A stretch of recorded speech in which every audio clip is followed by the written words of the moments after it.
And we're back to learning Inkscape in a year, day 40. Let me show you how you can create a heart shape. First up, we start with the rectangle, hold Ctrl, go to 45-degree angle, and then you have the same width and height. You can see that up here. Select it, then Ctrl-C, Ctrl-V to copy paste. We need 9 of them.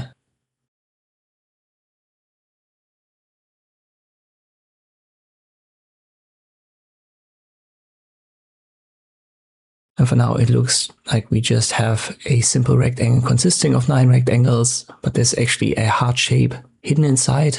Left click on it again, and then you can rotate it, hold Ctrl while you do. You need to flip it 90 degrees. And to turn this into a heart shape, we once again need the corners path option. So we go to Path, Path Effects.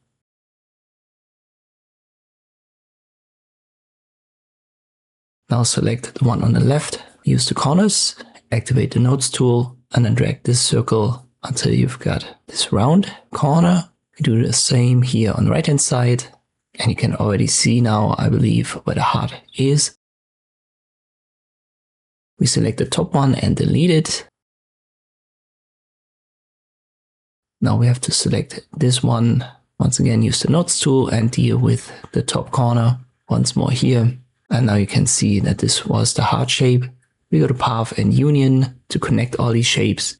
And now we've got a heart. So sometimes these more complex shapes, they actually hide in the basic shapes. If you know your way around and you develop a good eye over time, it's going to make your life way easier. As you can see, this is a 1-minute job if you know what you're doing. And you don't have to use the pen tool, create complex curves, use guides or anything. It's quickly done and it still has perfect symmetry. I hope this video was helpful. Thank you for watching and I'll see you next time.